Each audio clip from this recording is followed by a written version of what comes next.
உனக்கு இந்த கேஸ் இப்போ எப்படி போகுதுன்னா அடுத்த டார்கெட் நம்ம தான், அந்த மாதிரி தான் இருக்கு இப்போ. அதனால தான் இந்த ஒரு வீடியோ ஒரு பதிவு போட்டு வச்சிருவோம் என்ன நடக்குது அப்படின்னு. இப்போ ஃபியூச்சர்ல ஏதாவது ஒண்ணுன்னா அப்போ இந்த பதிவு ரொம்ப ஒரு யூஸ்ஃபுல்லா இருக்கும். எப்படி எங்க அப்பா காய்ச்சோ அந்த மாதிரி இந்த இது வந்துட்டு இப்போ ஸ்டேட் லெவல்ல போனது அப்போ நேஷனல் லெவல்ல போகலாம். இப்போ எதுக்கு சொல்றேன்னா, இன்னைக்கு ஒருத்தர் வந்தாரு ஹெல்மெட் போட்டுட்டு வீடு நான் இருக்க போகும்போது வீடியோ எடுத்துட்டே இருந்தாரு. அப்ப நான் வெளியே போறேன், டக்குனு வண்டி எடுத்துட்டு போயிட்டாரு, யாருன்னு தெரியல. இன்னொன்னு சாவுக்கு பயப்படுறதெல்லாம் ஒன்னும், சாவுக்கு பயந்தெல்லாம் ஒன்னும் இல்ல. சாவுக்கு அப்புறமா வர பொறுப்பு நினைச்சுதான் ரொம்ப பயந்துருந்தோம். நானும் சரி எங்க அப்பாவும் சரி. நம்ம நிறைய பேசுவோம், அதை பத்தி எல்லாம் பேசுவோம், இது எப்படி என்ன வேணா நடக்கலாம். அப்பெல்லாம் சாவுக்கு எப்பவுமே பயந்ததே இல்லை. அது ஒரு நிமிஷம் 2 நிமிஷம் வேதனை தான். ஆனா அதுக்கப்புறமா இருக்கிற பொறுப்பு, எதுக்காக நாங்க இந்த இடத்துக்கு வந்தோம், எங்களோட ஒரு குறிக்கோள், அந்த ஒரு கவலையா தான் இருக்கு. எதுக்கு சொல்ல வரேன்னா, இப்ப இந்த 4வது எஃப்ஐஆர் போட்டு 4 நாள் ஆயிருச்சு. இந்த 4 நாள் போட்டு எஃப்ஐஆர் 4வது குற்றவாளியா இன்னும் பிடிக்க முடியல. இத்தனைக்கும் அந்த பொம்பளை வந்துட்டு நம்ம திருநெல்வேலி ஹைகோர்ட்ல வேலை செஞ்ச பொம்பளை, புருஷனை பிடிச்சிட்டாங்க, பொண்டாட்டியை பிடிக்க முடியல. புருஷனை சுட்டு பிடிச்சிருக்கன்றாங்க, பொண்டாட்டியை பிடிக்க முடியல. அப்போ வெளியே இருந்தா என்ன பண்ணுவான், பெயிலுக்கு மூவ் பண்ணி அந்த கேஸை டைல்யூட் பண்றதுக்கு அந்த சாட்சியெல்லாம் கெடுத்துக்கிட்டு தானே இருப்பான். அது எப்போ பிடிக்க போறீங்க? இன்னைக்கு நாளைக்குன்றீங்க. மற்றப்ப 2 பேர் சரண்டர் ஆயிட்டாங்க. அந்த டிமாண்ட் வச்சதுனால அப்பதான் பாடி வாங்கினால அந்த 3வது ஆளை பிடிச்சிங்க.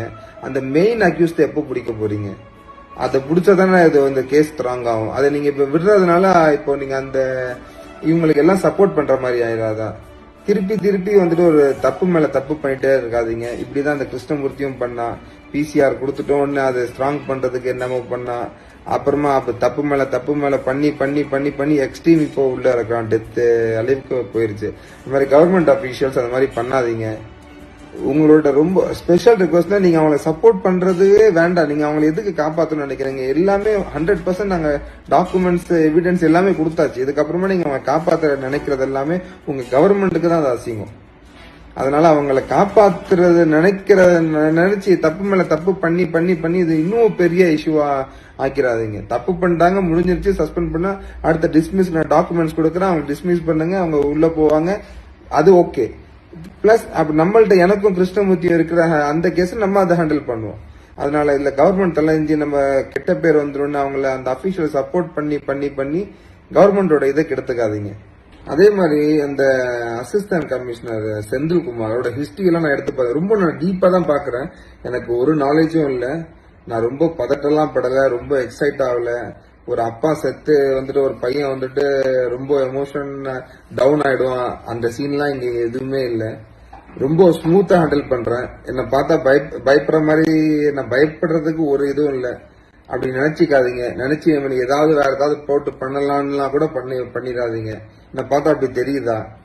ரொம்ப ஸ்மூத்தா ஹேண்டில் பண்றேன், பாத்துவோம். இப்ப அவரை பத்தி நம்ம ரொம்ப ஒரு இன்ஃபர்மேஷன் கலெக்ட் பண்ணும்போது, இந்த செந்தில்குமார்ன்றவரு அவரோட ஹிஸ்டரி எடுத்து பார்த்தா 2022 நாமக்கல்ல ராசிபுரம் தாலுக்கால வேலை செஞ்சிருக்காரு.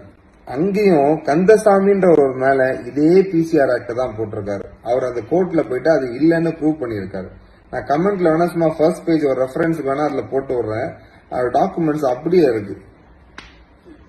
இப்படிதான் எங்க அப்பாவும் காமிச்சாரு, ஒரு டாக்குமெண்ட்ஸும் எடுத்து பப்ளிக். இது வந்து டிஜிபி லெவல் வரைக்கும் போயிருக்கு. அப்ப அந்த டிஜிபி ஒரு ஆக்ஷன் எடுத்து ஜஸ்ட் ஒரு டிரான்ஸ்பர் தான் பண்ணிருக்காரு. இது இப்ப அப்பயே ஒரு ஸ்ட்ரிக்ட் ஆக்ஷன் எடுத்திருந்தாருன்னா இந்த டெத்திங் நடந்திருக்காது. அங்க இருந்து டிரான்ஸ்பர் ஆகி திருநெல்வேலிக்கு வந்துட்டு எவ்வளவு தைரியம் இருந்தா திருநெல்வேலியில வந்துட்டு அவன் இது பண்ணிருப்பான். அப்ப எந்த லெவல்ல ஒரு ஆக்ஷன் எடுக்கிற இது அத்தாரிட்டியில இருக்கிறீங்கன்னு பாத்துக்கோங்க. இவன் வந்துட்டு ஒரு கோர்ட்ல வேலை செய்யற இந்த கிருஷ்ணமூர்த்தி, இவன் கொலை செய்யறதுக்கு பிளான் எல்லாம் பண்ணிருக்கான். அவனுக்கு அங்க கேமரா 3 நாள் சிசிடிவி இருக்கும் தெரிஞ்சு பண்ணிருக்கானா? எந்த தெரியல அது பண்ணிருக்கான்? ஒரு சாதாரண ஆள் பண்ணனா ஓகே. இவன் வந்துட்டு ஒரு கோர்ட்ல இருந்திருக்கான், ஒரு கேஸ்ல ஹேண்டில் பண்ணிருக்கான், அவனுக்கு தெரியும். இந்த சிசிடிவி, அதுவும் கோயில இருக்கிற சிசிடிவி, கோயில இருக்கிற சிசிடிவி தான் காப்பாத்துச்சு.